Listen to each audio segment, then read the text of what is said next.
Hey guys, welcome to part 4 where I'm gonna finish up putting in this liner and put on the side walls.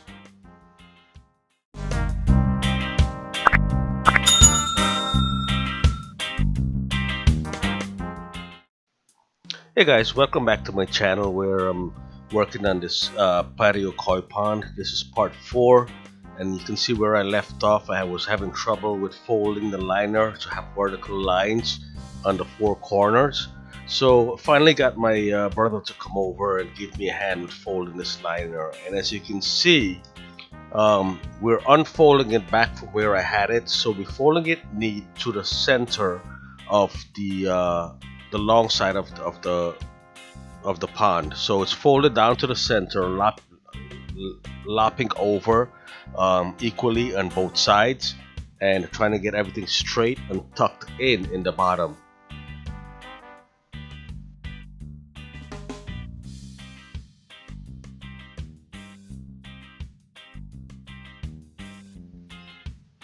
As you can see, I don't have a third person to give you a close-up view of what I'm doing inside the pond itself. So this is the best shot I can get.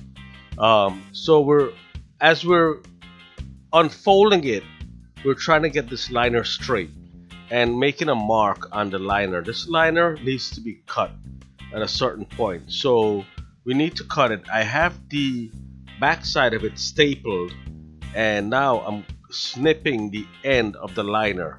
As you can see right there, I gave it a little staple and I snipped the edge. You have to be careful when you're cutting it, because after you put a cut in this liner and you pull on it, it will tear. So you have to be extra careful of pulling the liner when you're cutting.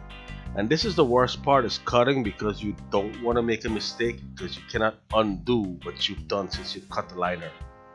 You want to make sure that you have your measurement, everything is lined up perfect, and you're satisfied and you're ready to cut.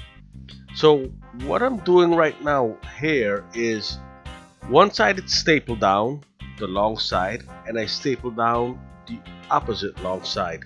Now I'm working on one edge. So I will give it a notch and try to fold this liner where all the extra liner is in the back of that side liner. So all the extra liner is going into the back of that side liner, and then I'm going to staple it down, cut off any excess that's hanging and make it straight, but everything is going into the back.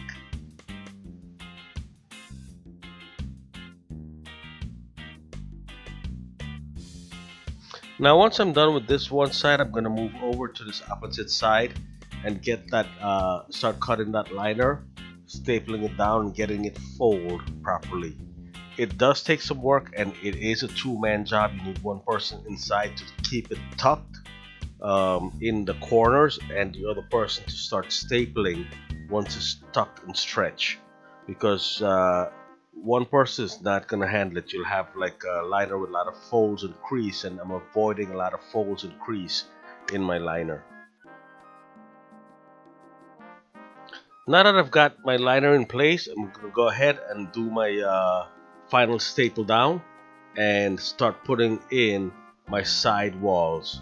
So from the previous video, you've seen I've pre-cut one of the wall.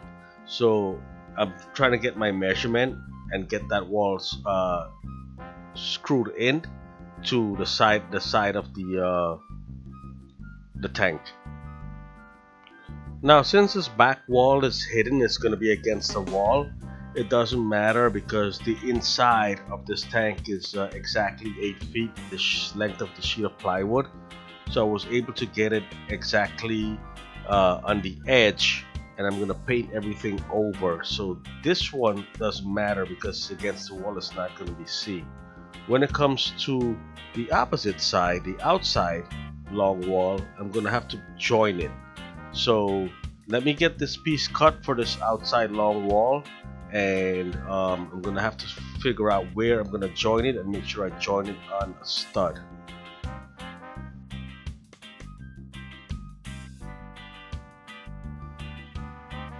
Now let me get a couple of nails into this side wall just to hold it in place. I'll do a final screw down and nail down later, and then I'm gonna move to the side walls.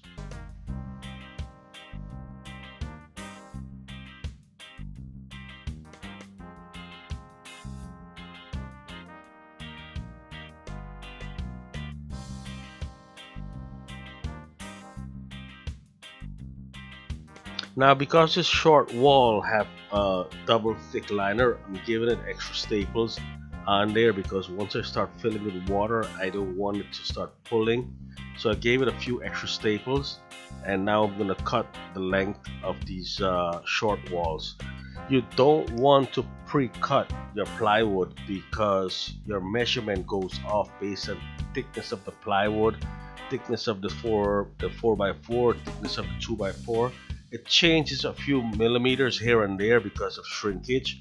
So you just want to make sure that you measure, cut as you go. Otherwise, you'll have um, short pieces that you don't want to deal with. If you have long pieces, you can always recut. But if you have short pieces, that's something you're going to have to deal with, and you're better off just cutting as you're building. So this is what I'm doing here because I wanted this end piece to overlap on both sides of the plywood.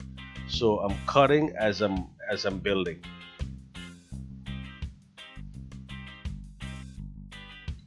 Now let me get some nails into this short wall, and then I can move on to the opposite end once this wall is held in place.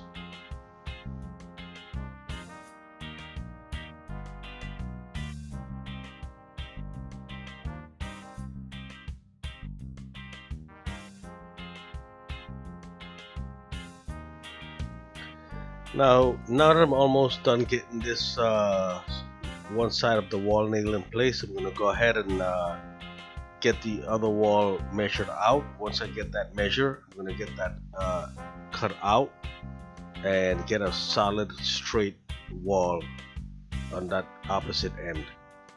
Measure as I go and measure as I need and cut as I need. So that way I have the perfect measurement lapping over. I'm not short on wood or having to double cut again or having to join wood.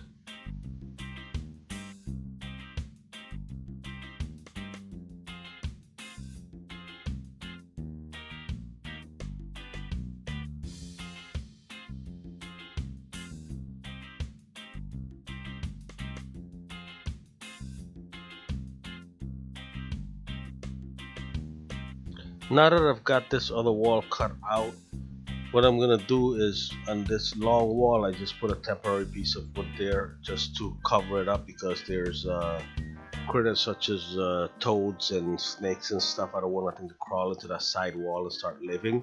So I put a temporary piece of wood to seal that up, and then the short wall I just nail it up. So once I get that nailed up, I think I'm gonna call it a day.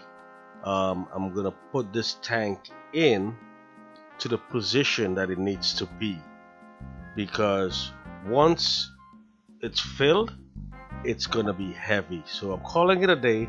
I'm wrapping it up here, and because what happened is that we have cats that would go in and sleep, so I don't want their nails to pierce a hole in the tank. Now this tank is moved into exactly where it needed to be.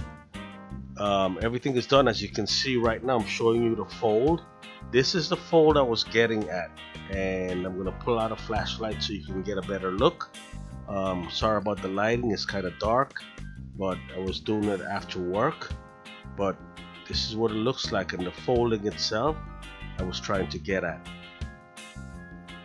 So as you can see, in the inside, the folding goes vertical straight up and down. That's how the liner is folded. All the extra liner is tucked into the back of that liner. There's no V fold in the front. Everything is tucked into the back on all four corners, so it's not noticeable when someone is looking at this pond from the outside.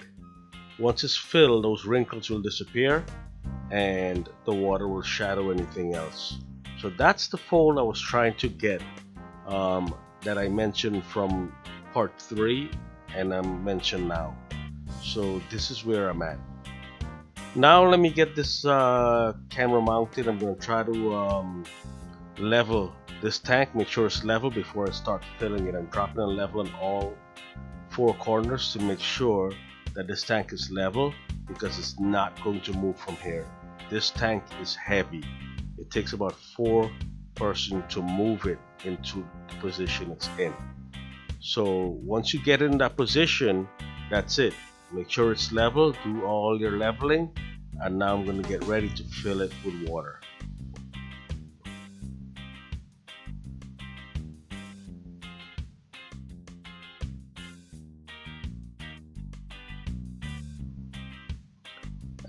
I got my garden hose and I got a clamp.